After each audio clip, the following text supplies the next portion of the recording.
My name is Steve Peake, S-T-E-V-E. Last name's Peake, P-E-A-K-E. We're in Fleming, Kentucky, and this is the church, Corinth Baptist Church.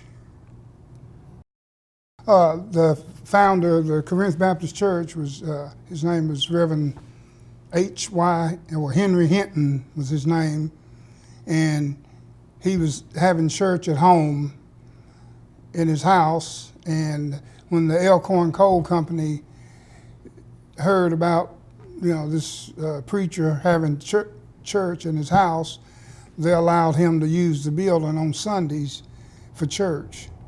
And back then you had Baptists and Methodists.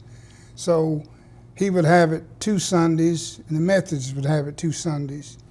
So I grew up going to church twice a month, first and third or second and fourth, Okay, now Elkhorn Coal Company, back in the early 20s, they built the whole camp, and they built a schoolhouse for the black kids because you couldn't go to the white school. The white school was at Neon, and the black school was here in Fleming.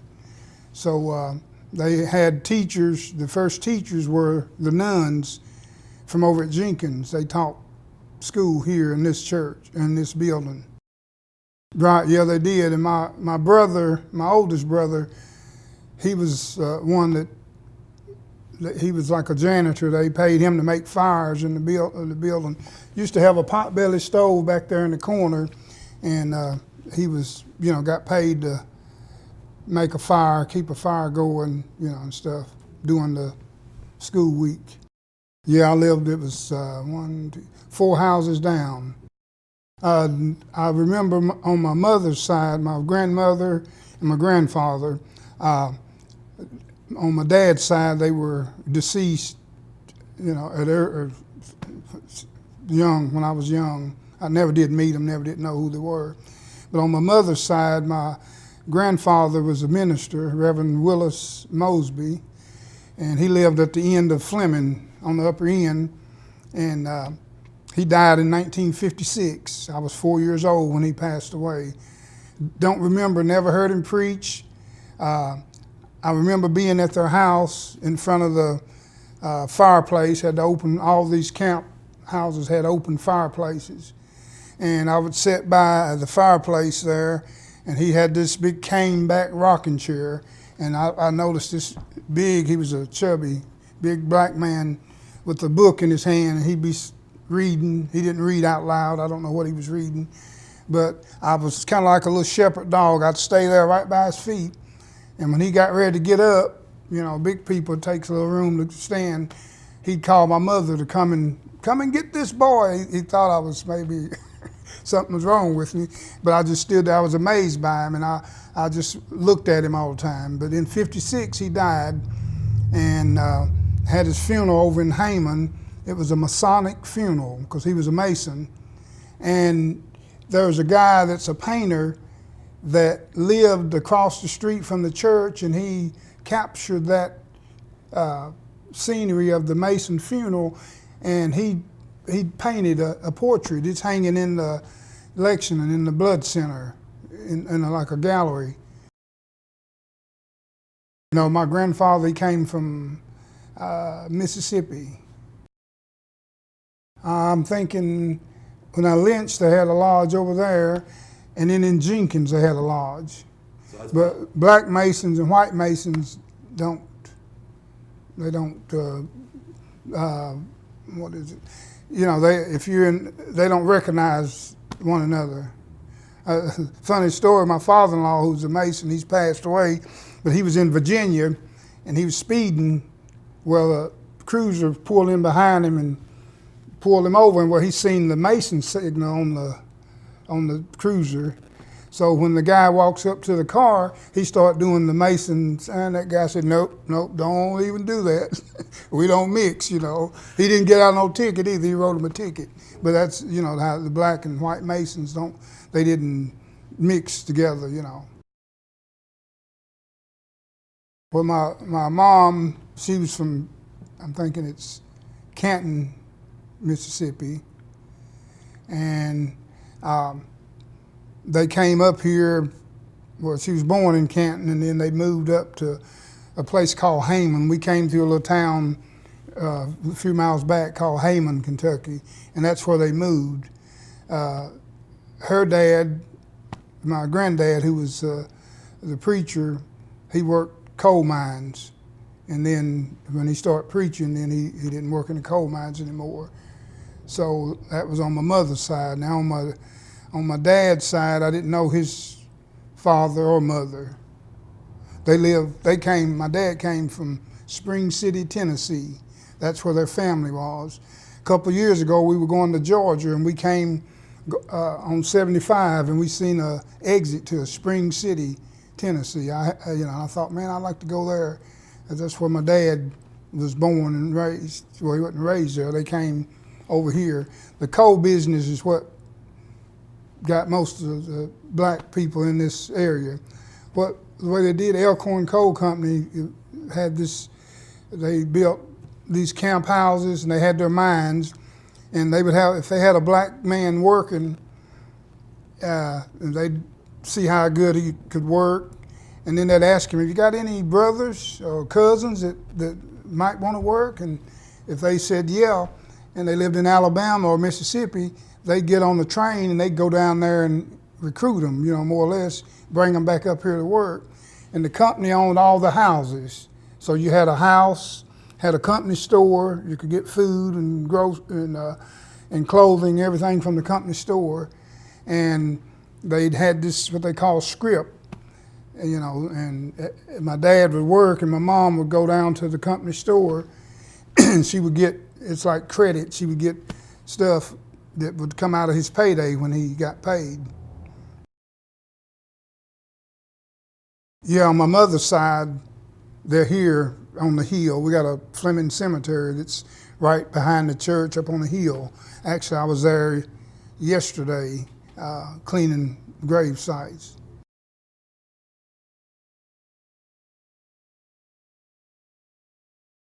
Yeah, mom and dad, and my aunt, and my dad and his two sisters are buried on the Fleming Cemetery.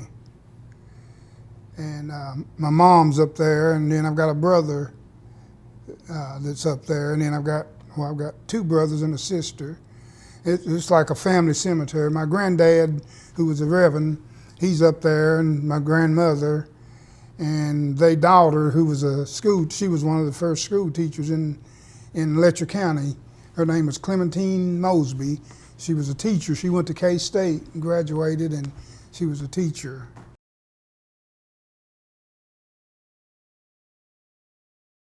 Okay, now the school up here, 1956, the school board, Letcher County School Board,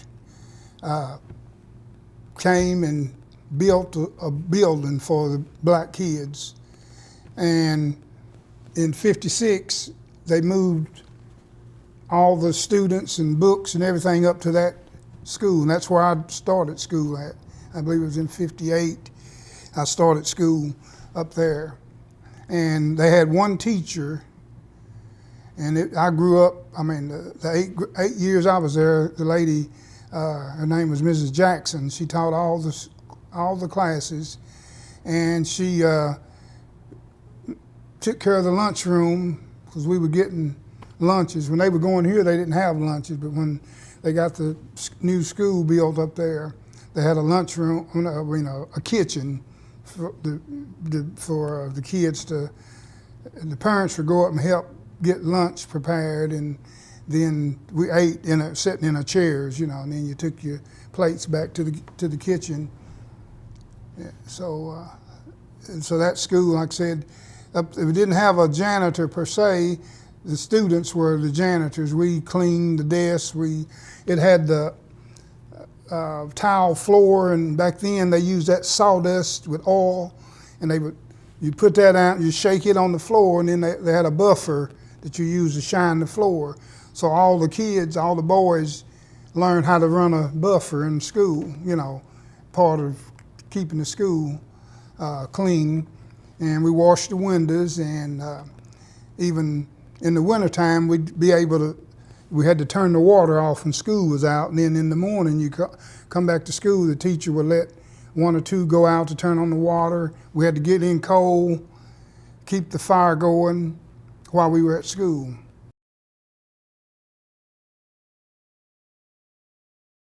When we started school, we had prayer before school. Every Wednesday, there were two ladies came from Camp Nathaniel, and they would do a presentation in front of the whole school. They'd come in, they had these little blackboards, I call it, and they had these felt characters. It was a felt board, and it had characters, the stuff that it was made out of, like Velcro, and they would stick it on there. So we'd all sit there, and Miss Darkis and Miss Darkis was one, I can't think of the other lady's name, but they'd open up this board, and then she'd put a little character up there, and then she'd start telling the story about him, and then she'd put up another character, and they would do that every Wednesday. We would have that Bible. They would come and do that with us, and if you learned so many Bible verses, you could go spend the night at Camp Nathaniel. But they gave everybody opportunity to say Bible verses, and started out with the little Testament. It was just the book of John. If you memorized so many verses, you could get that. Then if you memorized so many more, you could get the New Testament. And then if you memorized a lot more, you could get the Bible, and you'd earn the right to go to Camp Nathaniel. It's down in a place called Letcher or Blackie. It was a little Christian school-like place, and they let kids go. Just the only way you could go was by participating in saying Bible verses and memorizing verses. Never did. I wasn't as sharp as knife in the drawer,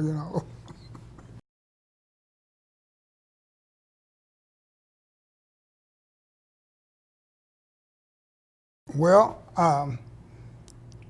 back then we were good friends, and we all grew up in the camp together, and we were all poor. We didn't know we was poor till somebody come along and told us we were poor folks. We didn't know that. We thought everybody lived the way we did. And I had a friend, his name was Ronnie Cook, and he and I would, the teacher, she knew we was good friends, so she would let us go out and turn on the water in the morning or do different things. And then we had to lead devotion together. We had to do devotion. One read Bible verse, and then the other one would lead in prayer. And that's the way we had to do every morning. Two people led devotion. Well, my buddy Ronnie, he wasn't fond of, religion or nothing. And I remember one day, me and him was going to lead devotion, and he didn't want to read, and he didn't want to pray, and he told Miss Jackson he didn't know nothing no more about the Bible than a cat do. He was just, I don't know nothing about the Bible no more than a cat do, Miss Jackson, but she made him read anyway. And if we got in trouble, she would make you go get the switch for your best buddy. So what you would do is go out there and you'd get a little flimsy limb, bring it back, here, Miss Jackson, then she'd take it and wear you out with it. Go get me a switch. So you go out and you get a big limb and you bring it back, and your buddy get mad because you got a big switch for him to get a whipping with. So it was fun like that, getting switches or doing stuff.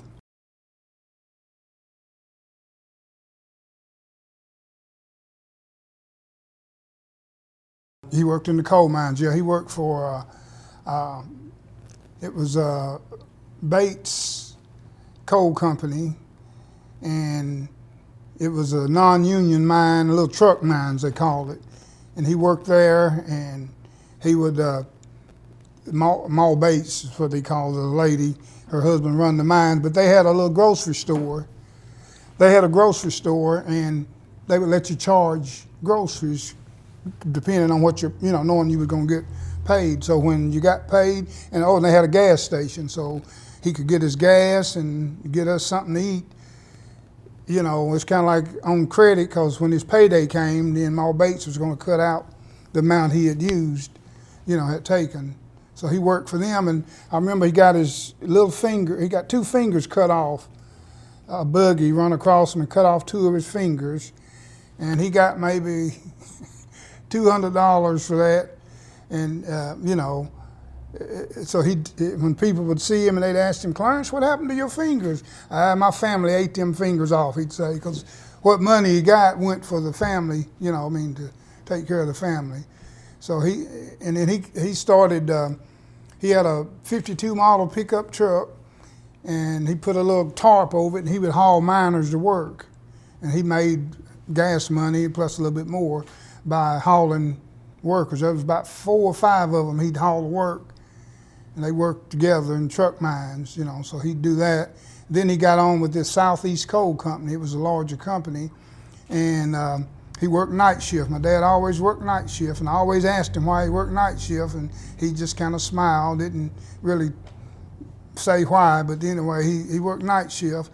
And one night they were on a strike, or they was picketing the Southeast Coal Company mines, and Dad left his lunch at home.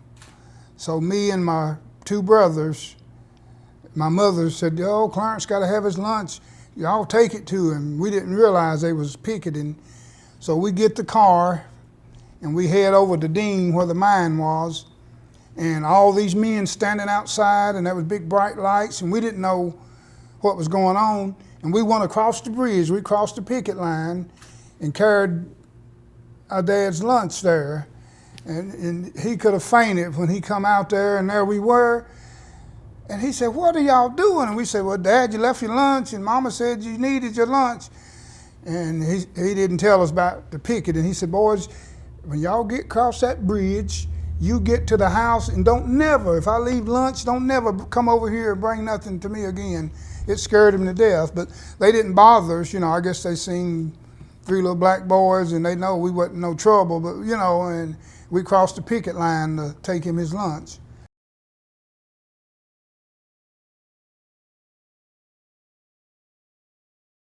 Oh, there was 8, well actually 10. I've got on the graveyard, I got a brother and a sister that were stillborn. My brother was born in my sister was born in 54, and my brother was born in 59. They were both stillborn. I remember specifically in 59, back then the funeral home, they bring the coffin to the house. And we had this it was a little box, looked like I called it a box. And we was out in the neighborhood playing, so the funeral home brings the little box there, and my mom they set it on the coffee table. And I remember going home and seeing that little baby in the box, and I got excited. I didn't understand death or anything. So I go out and get all the kids to come and see my little brother in a box. And you got a brother, he's in the box. I didn't realize what was going on, but I remember that vividly, bringing them in. They marched around our coffee table looking at that little baby, but he was stillborn. So there was 8, we had 8 living siblings. My oldest sister, Patricia, she passed away in 1980, I believe 85, she passed away. And then I had my middle brother passed away 2 years ago in Indianapolis. So right now there's 4 girls and 2 boys. There's 6 of us left out of the 8. There's 6 left.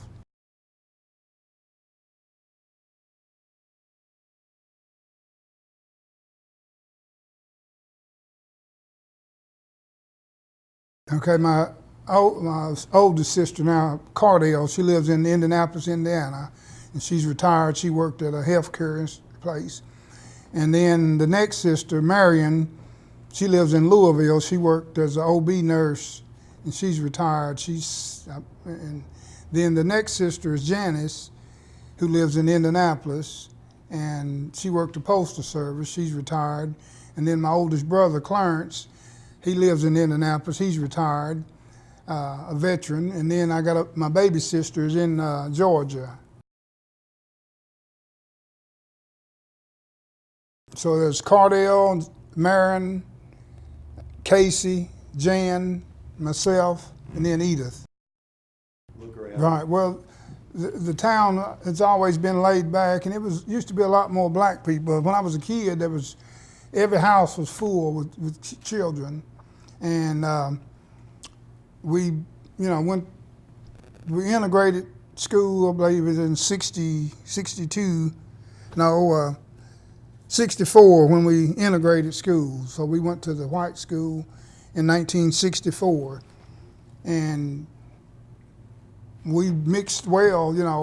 We were sheltered. We didn't know the stuff that was going on in the world, and in Washington and Detroit and all these places, Chicago. We didn't realize the racial things that were going on there, but we got along good with the kids that our classmates. Didn't have no fight. Occasionally you'd have a fight. I remember getting in a fight one time with a guy, and we never threw a punch. We just kicked at each other for 10 minutes, and somebody said, "All right, that's enough," But we enjoyed mixing. Before a year before integration came, we got introduced to Little League baseball. The Fleming-Neon baseball league. They let the black kids play baseball. Now, we didn't, on the baseball we played, we took tape and wrapped it around a piece of paper and used a stick for a bat. But the coaches came up, I call it a cattle truck, but they had this big truck, and they got all the little black boys, to go to the baseball field in Neon, and they were going to put us on baseball teams, so they had to let us try out for baseball.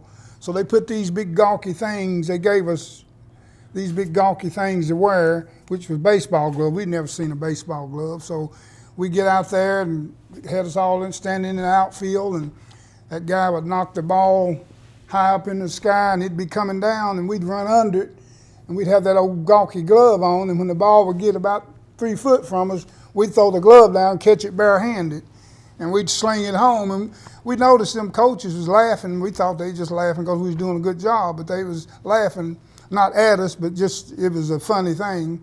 So they thought, well, okay, then we do grounders, we'll see what happens. So next was grounders. Them guys would hit that ball, and it looked like smoke jumping off of it in that old dusty field, and we'd get lined up with that gawky thing on our hand. That ball get about 3 foot from us. We'd throw it down, scoop it up, and sling it home. And so they'd put us on different baseball teams. So that was a good thing. But that happened the year before integration, which I think it helped integration go. Help it went pretty smooth.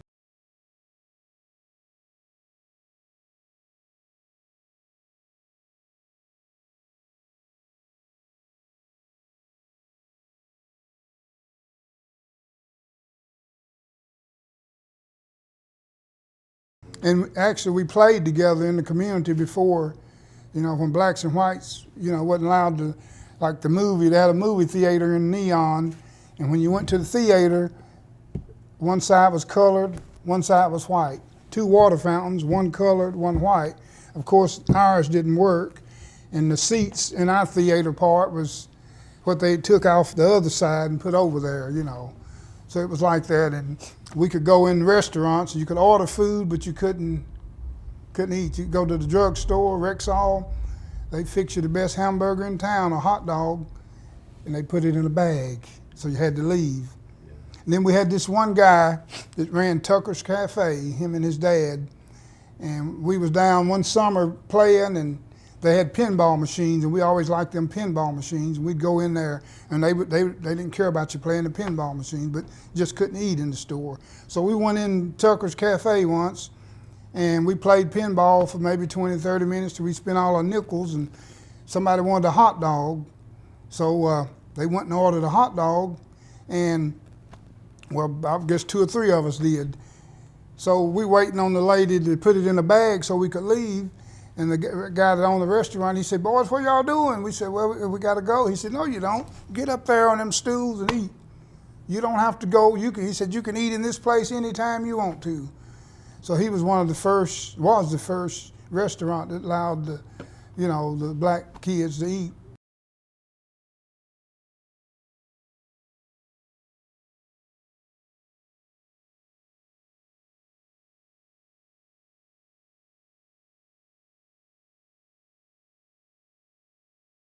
I'm thinking probably 66. Yeah, because I'm thinking I was in this. No. It might have been 65. Because we had just integrated.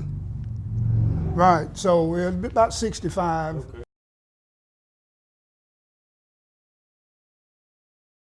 Right. Yeah. Neon. They did. They started. You could go to the Rexall drugstore and you could get a hot dog or whatever, and you could eat there. Had a little Pops Cafe on the corner. You could go there and eat. So those guys, they were real nice. Well, now Jenkins was different. They had a Eversol's drugstore, and they wouldn't allow no blacks to eat in there. So I had one of my good friends that I went to college with. This was back in, I guess, 66, 67. He went to get a hot dog, and they said, no, you can't eat it here. So he got the NAACP to come in, and the guy came, and they went down to Mary Eversol's and went in, sat down, and ordered up some food, and this little old red-headed woman come, you can't eat in here, and that guy whipped out his badge, and from that day to this day, it changed, They had to allow us to eat, in restaurants, whatever.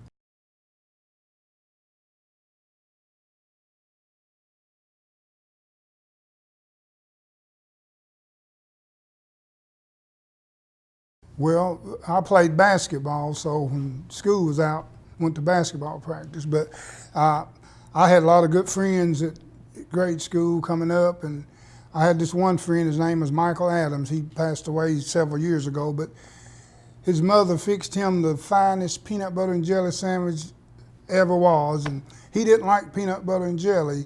And at lunchtime, we'd go down to eat lunch, and he'd open that bag and he'd have that peanut butter and jelly sandwich, and he offered it to me one day, and oh man, it was so good. So every day he brought me a peanut butter, and his mom thought he was eating that peanut butter and jelly sandwich, but he was bringing it to me because he knew I liked it.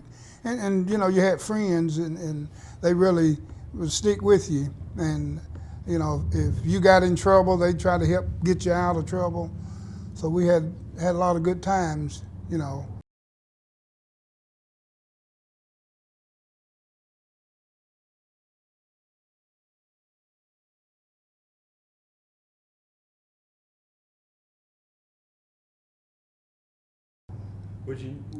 Were you nervous, or in your siblings nervous whenever integration happens? Like, like you maybe didn't know exactly what was going to happen? Or? Right, yeah, we were sort of nervous, and the principal greeted us and went on to tell us what they would allow and wouldn't allow, and then some of our parents went down and discussed what they would take and what they wouldn't take, and then it was pretty smooth after that.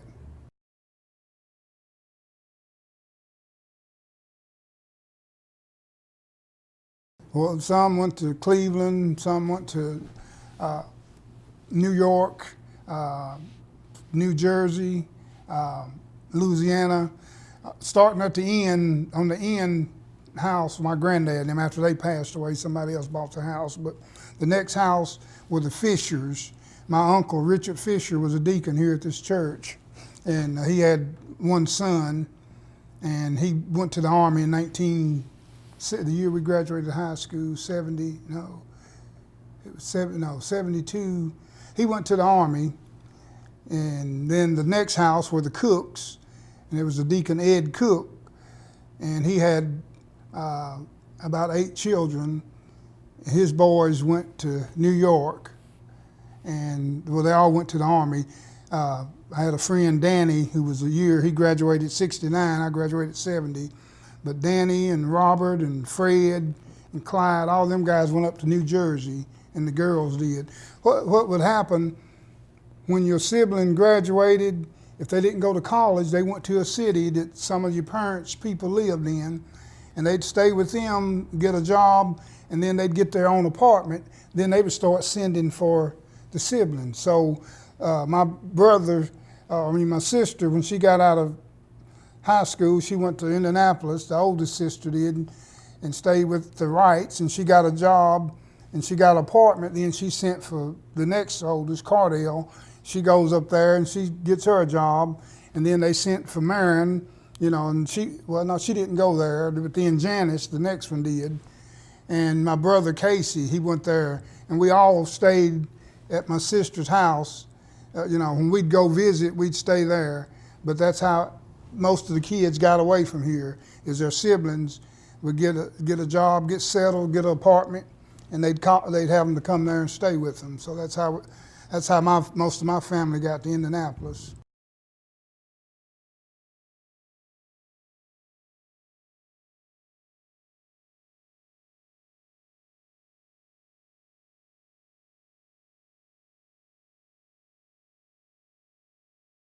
College, my sister, older sister, wanted to go to college, but at that time, it was far and few for blacks to go to college. I remember particularly in '70, the year I was graduating, my guidance counselor told me that I wasn't college material. She called me Lester. She said, Lester, you can do one or two things. You can join the Army, because her husband was a general, Ben Buster Taylor. He's buried in Arlington Cemetery. But he was a general, was he a Marine? But anyway, he was in there, and she said, you can go and get go join the Army, which the Vietnam War was going on, so I wasn't too much of a fighter. But she said, you can do that or go to Detroit and get you a job in the automobile factory. That's about all you can do. And I said, well, Miss Taylor, I want to go to college. She laughed, actually. Said, you're not college material. There ain't no college going to let you in. She told me I couldn't survive. So I applied for Alice Lloyd College. It was a junior college at that time. Got accepted. And it was a work-study college. My parents didn't have to pay a lot of money. You worked, your work-study, you paid your tuition by working. So I went to Alice Lloyd College, and then 2 years later, it graduated, and the dean of students took me and two more black guys down to Berea College, and it was like a big Alice Lloyd, just on a bigger scale. So I enrolled in Berea College, and it took me 2.5 years. My credits didn't all transfer, so I was 2.5 years at Berea.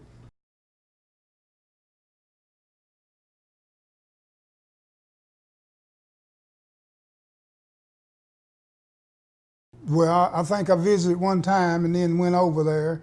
It was a small, super small school, and the kids after high school, kids are a little more civil than they are in high school. I guess in high school you're trying to prove something, you got something to prove, but when you got in college we had good friends. But that campus, you had a lot of rednecks, and they didn't like to see black and white. You know how the black boys want to date the white girls. You could have friends, but if they caught two of y'all walking up campus together, somebody was going to try to hurt you. So, we scaved around that. I remember these guys, the Creek boys, we called them. They lived down on Caney Creek, and they had a '68 '68 Chevy pickup, and they'd come at night, right, dusk dark, and if you was out on the roadside with a white girl, they'd knock your brains out. So we learned that truck, we could tell that truck coming either by sound or sight. And if you was walking your little girl, or wasn't my girlfriend, but just friends, if you was walking with one, hey, you got to cross that bridge toward your dorm, because them Creek boys would, they'd knock your head, they'd take broomsticks or whatever they could and fight. They didn't like, that black-white stuff. So I had one of my buddies, Ernie, the one that had the NAACP over in Jenkins, he had a white girlfriend, and them guys came at him one night, and he rushed that truck, and we was trying to hold him back, but them guys spin rubber getting away, they got afraid, but he was going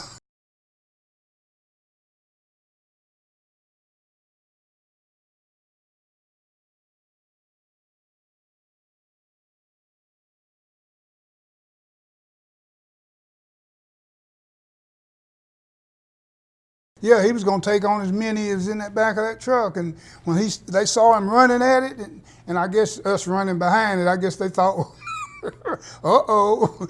So they speeded off, but we just learned to not be across the bridge when nightfall, because you was going to get, you could get hurt. Never had no incidents other than that.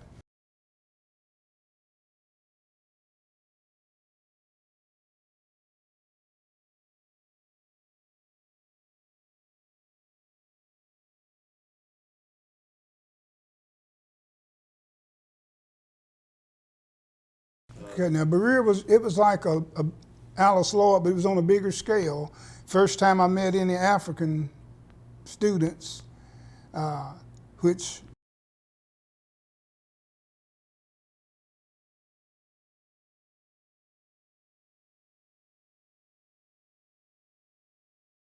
assumed it, and they were blue-black. They were so dark, and what would get you is they would call you niggy.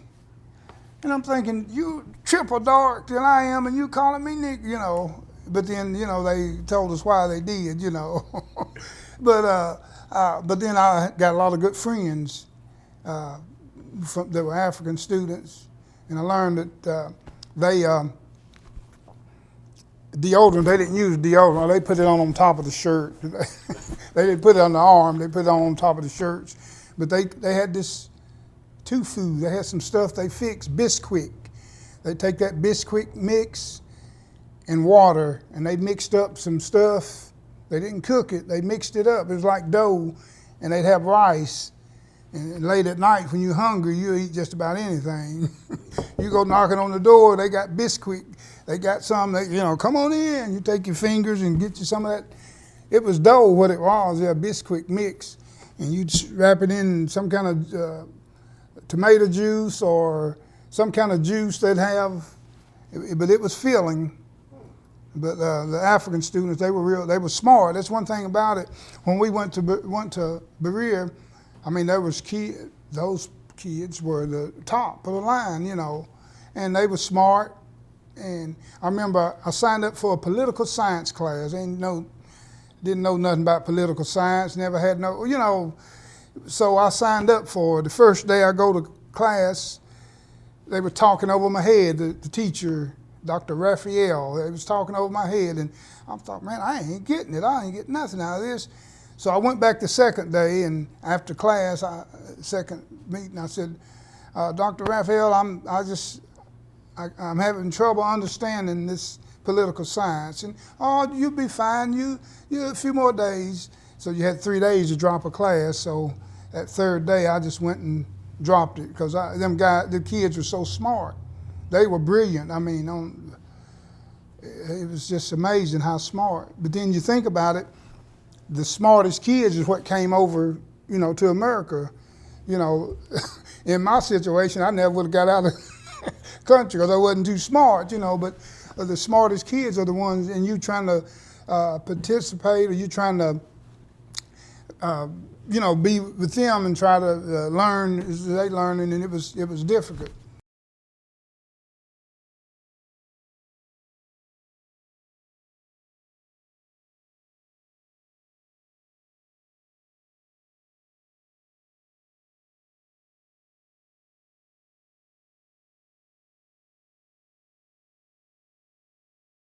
It motivated you because I learned that you could, when you had good friends, you could go study with them, and you could learn a lot just from listening to them converse, and it motivated you. But then, they were getting the higher grades, and your grades wasn't. But I learned to just stay at it. Stay at it. Like I said, 2.5 years at Berea, and I graduated. And I was sociology was my major. I graduated, I got a Bachelor of Arts in sociology, but I didn't get a teacher's certificate. So without a teacher's certificate, it couldn't, what I wanted to be, I went to school to be a child adoption agent. That's what I wanted to be, social work.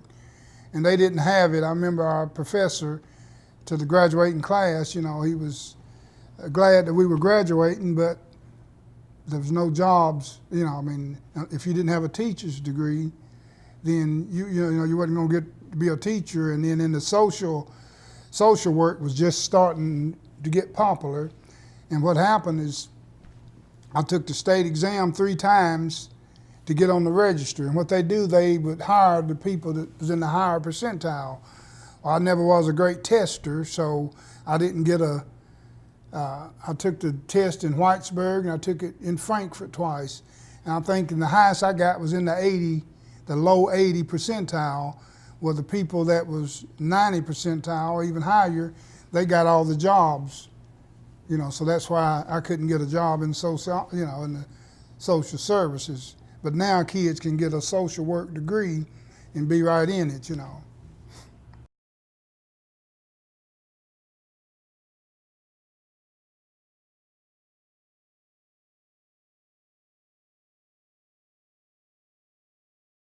Well, the major change is all the blacks have left. So and nobody's coming in. This is kind of like a retirement town. You know, there's no industry, no jobs, nothing much, that you can do. So I've seen it change that way. And then the younger generation, one thing about being in the mountains, people are laid back, friendly, on the friendly side. Everybody's mostly friendly. But the coal servants money that used to come here that promoted a lot of things, it's not there because there's not too many mines. And so it's changed more for the worse than for the better, I think. But I haven't left and don't know why I haven't left. Well, I do know why, but it's like when I was in school, in high school, my grandmother, before she died, she told my mother that I was going to be the one that stayed home and took care of her and her sisters. And how she knew that was going to happen, I don't know. But when I graduated, and like I said, and I came up here and got a job, well, then my dad died in 1988, and my mom about 90, 91, she needed help, so I never even thought about leaving to go out, to find work or anything. So I'd stayed here, and I've been pastoring this church, and this is actually my passion, even though, like I said, at one time we had 38 members, but now we're down to about 9, between 7 and 9, and I just, don't feel the calling to leave,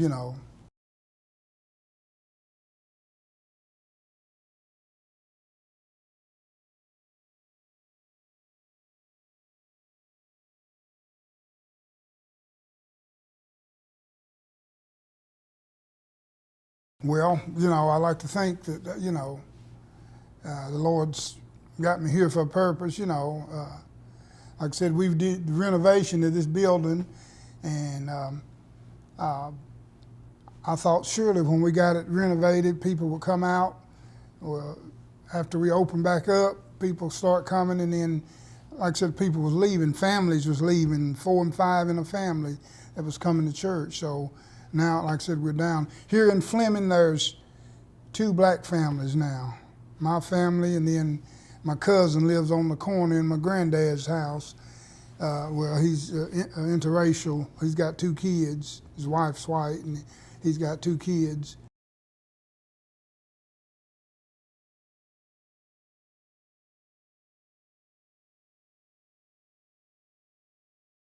Right. Yeah. And then, there's a guy, Tommy Hutton, a Hutton guy that lives over here. He's a single man.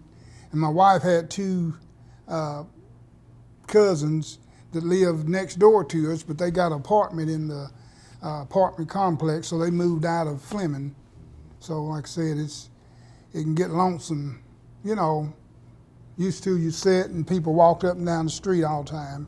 Now you don't see anybody. That's one change. You don't see anybody, but it's peaceful. I can sit on the porch at 3 o'clock in the morning if I want to, sit out in the yard, whatever. Nobody try to harm you or anything. So I like it myself. But my grandkids, when they come, you know, you got to have something for them to do. If not, they ready to go back to Lexington.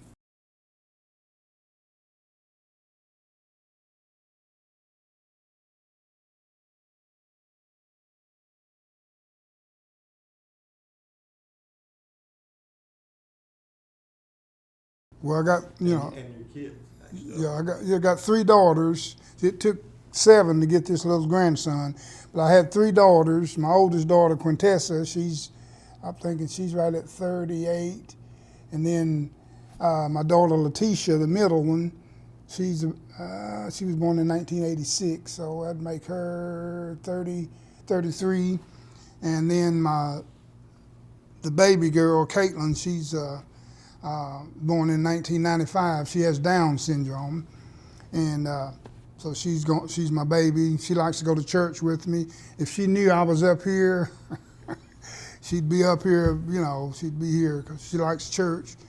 And so the 3 girls, and then my daughter, the middle daughter, lives in Lexington. She got 4 children, and 3 girls and a boy. So the 7th child was a little boy for us. So I'm hoping she's through.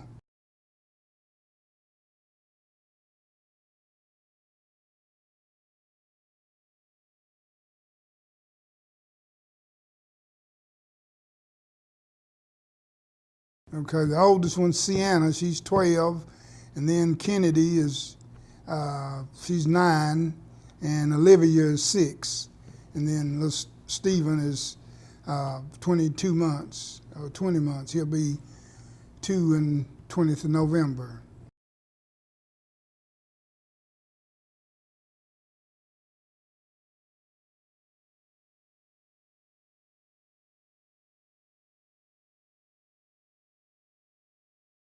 I'll leave Monday morning and I'll go to Lexington and I'll stay to Thursday or Friday. Then I'll come home, do church, cut grass, whatever I need to do. Then the next Monday I'll head back to Lexington. My daughter works for Amazon and she works 12-hour shifts. She works Sunday, Monday, Tuesday, and a half a day on Wednesday. So what I'll do, her baby's dad, he stays with the kids on Sunday to Monday, and then when I get there on Monday, he goes back to Georgetown where he lives, and I'll stay there to Thursday. Wednesday I can leave. Like this Wednesday past, I left coming home, you know, but usually I stay there to Thursday or Friday. Them kids, they got a way of hooking the pawpaw, you know, they want you to cook for them or do stuff, and they, you know, they tell you they like it when you're there. So, I mean, you don't get in no hurry to leave them, you know, you just kind of stay around. Then the grandson, he's a character. He's a buddy. Yeah.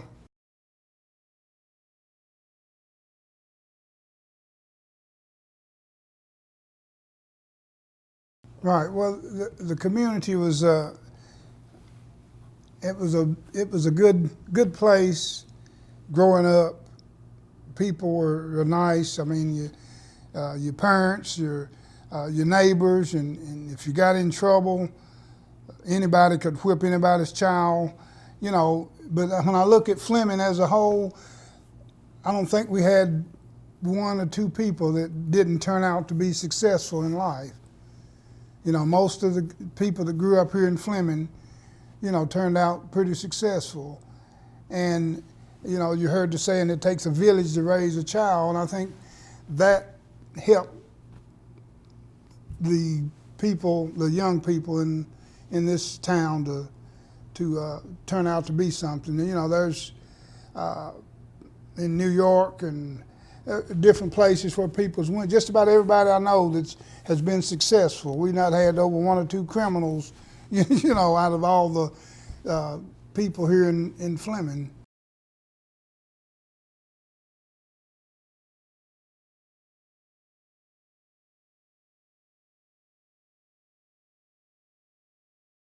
Yeah, because it was small towns and people caring. I think where the towns are small, people care for each other and show their love for each other, and I think that helps in the long run, you know. helps nurture a child. Right. Yeah. You know, everybody wants to help somebody else. If you can be of a help, you know, I mean, and we learn that, you know, we just learned that. And like I said, when we were out playing, if you was hungry, if somebody's mama was calling their children to eat, hey, you come and eat with them, you know. And that's the way they did. So Fleming was a really, I won't say a booming town, but it was a loving and caring town. We used to have a recreation place on the back street, Hut's Barbecue it was called, and he had like a little dance hall. It was a little restaurant, and he let the teenagers on the weekend, Friday and Saturday nights, you could go, had the nickel machine in it, you know, and you go dance. And they had a little cafe. They sold chips and drinks and barbecue and stuff like that. And during the week, you couldn't go in there. And what it was, we had the companies in Neon, the workers would get off at lunch and they'd come up and get them a barbecue and beer. You know, so during the week, we couldn't go back in the dance hall because that's where the workers would go get their, you know, drink and lunchtime. But on the weekend, they would let us, you know, we'd go there. And they didn't want to deal with any kids. And by the way, the Henry Hutt, he was a bootlegger too, you know. Okay. And so barbecue and beer, that was the thing that they, you know, the town people went for.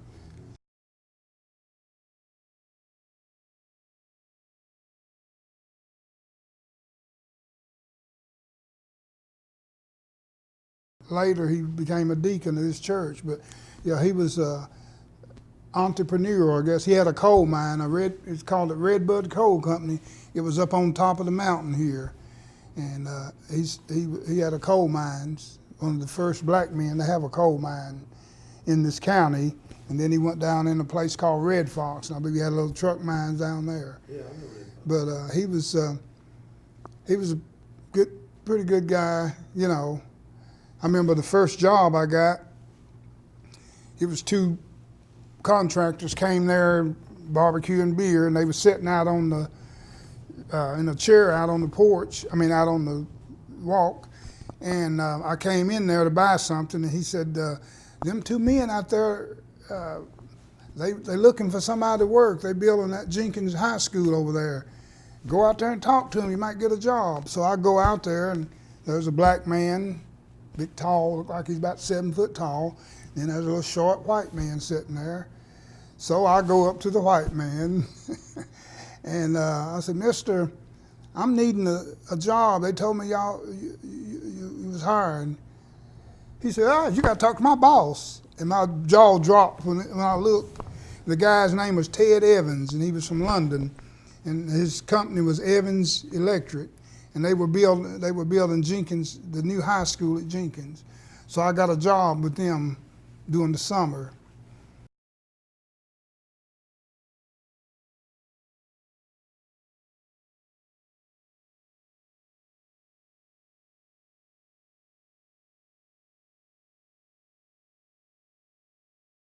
Now this is the history of our church here. Okay.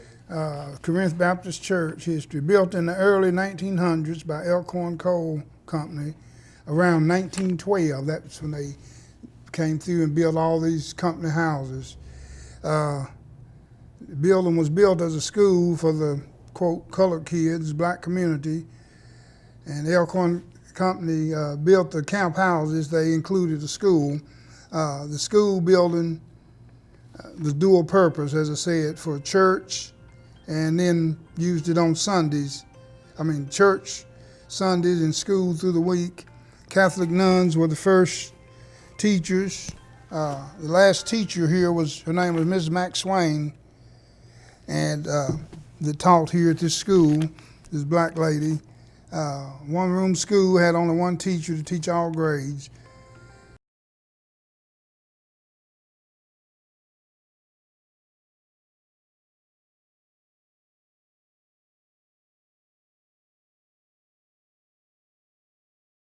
The preachers that have been here at this church, there was a Reverend Hinton, and then there was a Reverend Beale, then there was a Reverend Elliott, and we had a preacher, Reverend John Pray, And then there was a preacher by the name of Darrell Higgins, and then we had a preacher out of Virginia. His name was E.G. Bazard.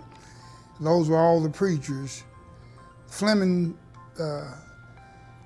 School moved in 1956, new building in Upper Fleming. School board had the school built for the black children. 64, the school ended when integration, so it was 1964 when integration came into effect. I was in the 7th grade when we attended Fleming School. This church, in 2001, I was pastoring a church, and I quit pastoring that church, and I came here. And in 2001, we opened up the church. It had closed down in 1994, so in 2001, we opened up the church.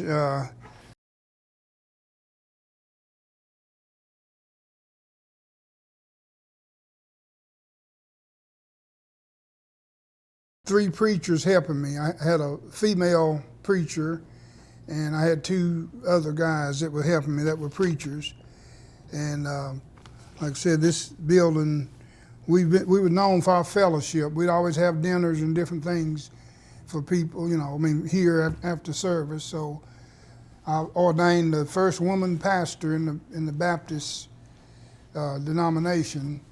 I had a lady, her name is Doris Williams. She's deceased now, but when I came to open up the church, she came with me, and she was what they call an exhorter.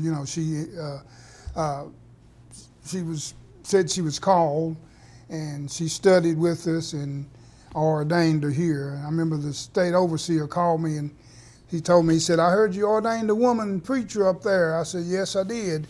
He said, "Well, is she the pastor?" I said, "No, sir, I am."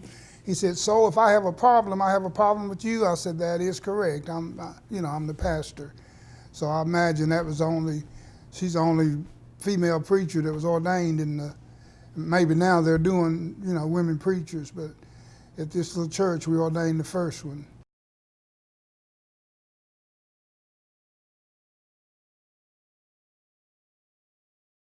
We're in the Elkhorn and Sandy Valley District. That's our district association. Okay. But it's a part of the Kentucky Baptist Association. Okay. Not to be confused with the Southern Baptists. They're different. Okay. Had a lady call me the other day, a white lady called me and wanted to know, "Are y'all part of the Southern Baptists?" I said, "No, ma'am. We are part of the Kentucky Baptists." I don't know what her complaint or what she wanted to talk about. She didn't tell you. She just wanted to know.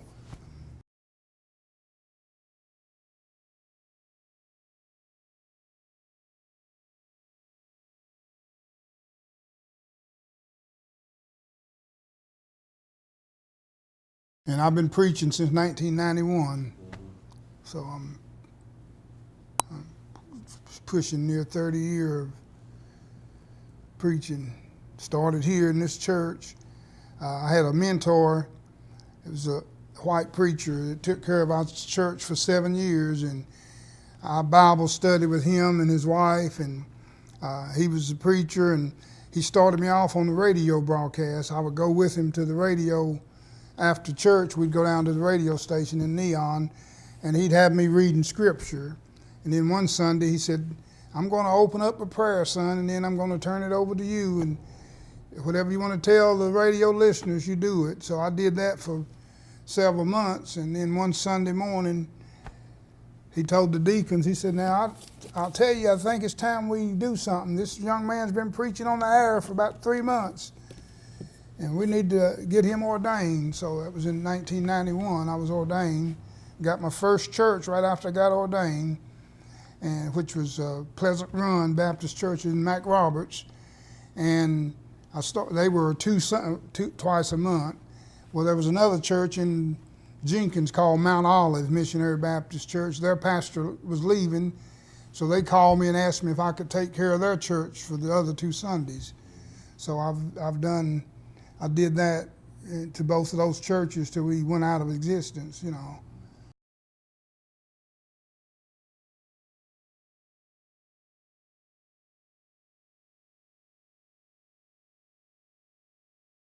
One in Mac Roberts and one in Fleming. Bishop Lamb, Church of God, it's MPGOT, Militant Pillow and Ground of Truth.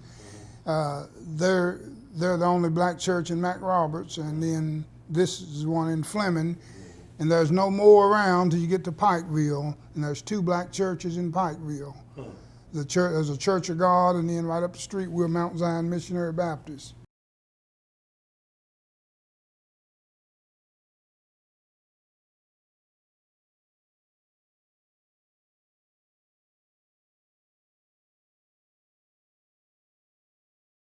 You see, there used to be 2, and actually I pastored both of them. Yeah. The Mount Olive, and then it was a Mount Zion number 205. My father-in-law was a deacon there. I pastored that church, and in 2001, I had there was a lady minister that was visiting out of Detroit, and I just introduced her as a minister, and the deacons pulled me in on the carpet after church because they didn't believe in women preachers. She didn't preach or nothing, but I just introduced her. Yeah. And because I did, they took offense to it. So in 2001, November the 11th, I got my freedom. I left. Yeah. You know, they told me to turn in my keys, and I did. And I come back, and we opened this church up, 2001, December. I think in the first Sunday in December, we opened up this church in 2001. So I've been pastor here since 2001.